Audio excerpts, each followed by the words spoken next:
ኢትዮጵያን ወደ ተሻለ ሀገር እናሻግራት ሁላችንም በመደመር። ስሜ ግርማ ሳሌ ይባላል። ቅድመ ሁኔታ ካርዱን ቀደም ብሎ ተመዝግቦ ማግኘት ነው። ስለዚህ እሱን በጊዜ ማግኘት አለብን።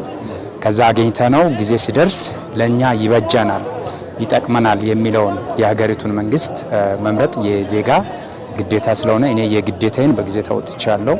በዚህ ሰዓት ደግሞ እንደኔ ያላችሁ ወጣት ትውልድ ነገ ሀገር ተረካቢዎች ይህንን ግዴታ ደግሞ በጊዜ ካርድ በመውሰድ በመምረጥ የሚበጀውን የሚጠቅመውን በመምረጥ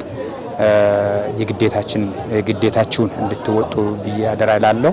እኔ በጊዜ አገኝቼዋለሁ። ደግሞ ለነገ የሚሆነውን ከመንግስታችን ጎን ሆነን መንግስት የያዛቸውን የልማት ስራዎችን ለማስቀጠል የበኩላችንን እንወጣ ነው የሚለው።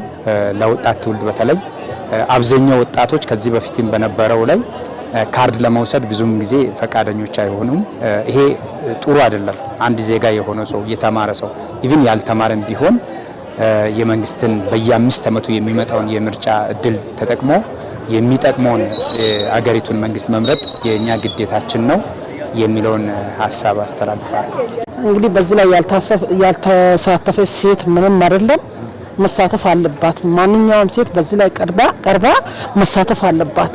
እንደኔማ ከሆነ ማለት ጥሩ ነው። ያው ያለ መንግስትና ያለ ህግ መኖር የለም።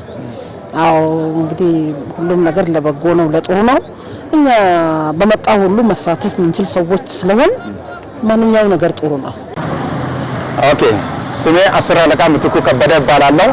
7ኛ ዙር የምርጫ ካርድ ያው ወስጃለሁ። እናንተም መጣችሁ እንድትወስዱ ጥሬን አስተላልፋለሁ።